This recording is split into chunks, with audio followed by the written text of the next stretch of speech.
Right now, in your pocket, or maybe even in your hand, is a device engineered to control your behavior. It dictates when you wake up, what you care about, and how you spend hours of your precious time. You might think you're in control, that you use your phone simply for connection or entertainment. But what if I told you that this device is a modern adaptation of a 70-year-old technology designed for absolute behavioral control? Welcome to the global experiment, where the stakes are your attention, your choices, and ultimately, your free will. Today, we expose the invisible technology based on decades of behavioral research that turned your smartphone into the perfect addiction machine. To understand how we got here, we need to go back to the 1930s, to the labs of Harvard University. This is where we meet B.F. Skinner, a radical behavioral psychologist with a revolutionary idea. He believed that all behavior, from a pigeon pecking a disc to a human making a choice, was a product of reinforcement. Reinforcement is simple. If you reward a behavior, it happens more often. If you punish it, it happens less. To test this theory with absolute precision, Skinner invented a specialized chamber. The media called it the Skinner box, and it became the most controversial tool in behavioral science.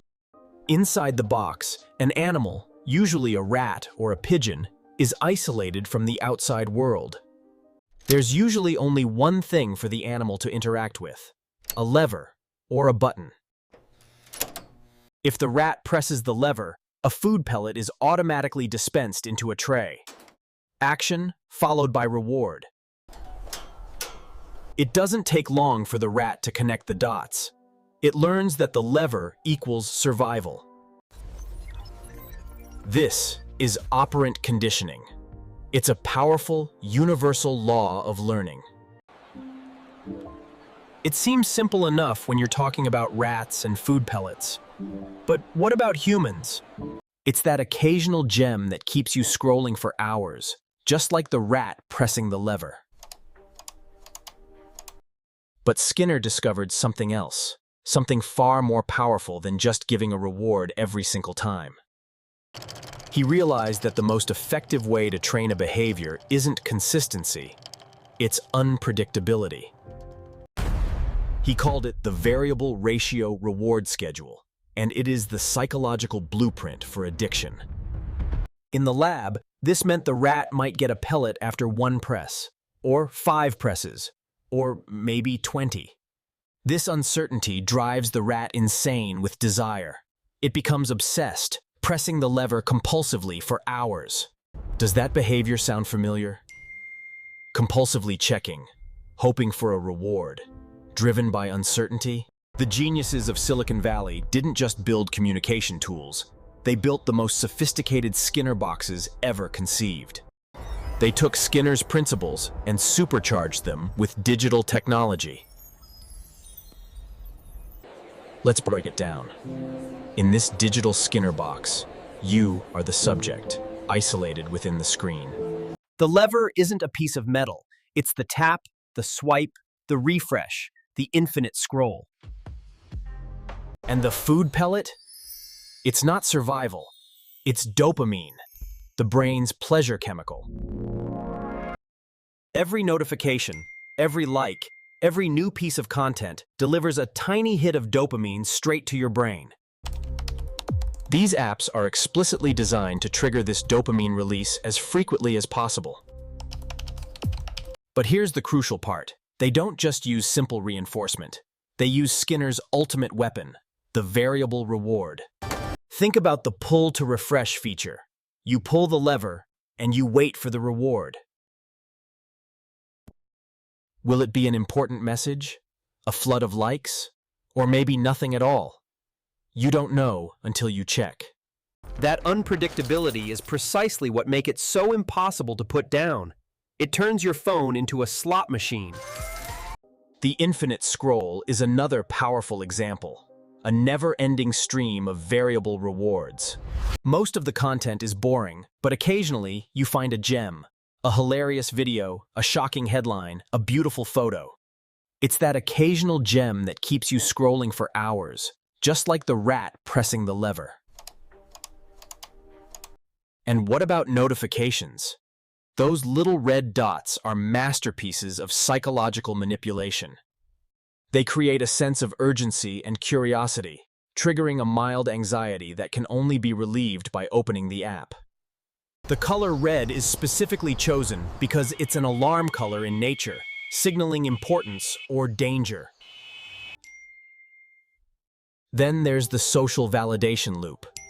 We are conditioned to seek approval from our peers.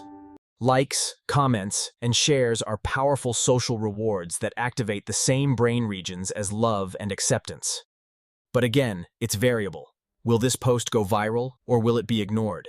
This uncertainty keeps us posting and checking obsessively. The Skinner box isn't just about rewards, it's also about punishment, or in the digital world, the fear of missing out.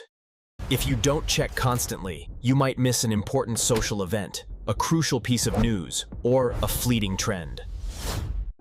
This fear motivates us to stay connected. We use the phone to avoid the negative feeling of being left out. Variable rewards, social validation, and the fear of missing out. A powerful cocktail of psychological control. And it's working on billions of people, every hour of every day, making this the largest behavioral experiment in human history. So, what happens when you trap the human mind inside a Skinner box for years on end? The first casualty is our attention span. Our brains are rewired for constant stimulation and instant gratification. We lose the ability for deep focus, critical thinking, and the patience required for long-term goals. We become restless and anxious when separated from our devices. We experience phantom vibrations, thinking our phone buzzed when it didn't. Beyond attention, the constant social comparison and performance pressure of the digital Skinner box takes a heavy toll on mental health. Rates of anxiety, depression, and loneliness have skyrocketed, correlating closely with the rise of social media usage. We are the most connected generation in history, yet we often feel completely alone. The Skinner box also changes how we see the world. Algorithms curate our reality, feeding us content that confirms our biases. The goal isn't truth, it's engagement. And nothing drives engagement like outrage, fear, and polarization. The conditioning we experience in our individual Skinner boxes spills out into the real world, eroding trust and fracturing society. The ultimate consequence of the Skinner box is the erosion of autonomy. If our behaviors are constantly conditioned, how free are our choices? It sounds bleak. We are outmatched by algorithms designed to exploit our psychological vulnerabilities. But unlike the rats in Skinner's lab, we have one crucial advantage: awareness. We can understand the mechanisms being used against us. We can see the walls of the box. The first step to escaping is to break the conditioning cycle. And the simplest way to do that is to turn off the notifications. Remove the triggers. Reclaim your attention. Choose when you engage, rather than letting the algorithm decide for you. Set boundaries. Create tech-free zones in your life, like the bedroom or the dinner table. And most importantly, cultivate awareness of your own behavior. When you pick up your phone, ask yourself, why am I doing this? The goal isn't to throw away your phone. These are incredible tools for communication and learning. The goal is to use the tool, rather than letting the tool use you. To move from conditioned behavior to conscious choice. B.F. Skinner proved that behavior can be controlled with astonishing precision. But he also showed us the mechanics of that control, giving us the blueprint for our own liberation. The technology in your pocket is a Skinner box. But you don't have to be the rat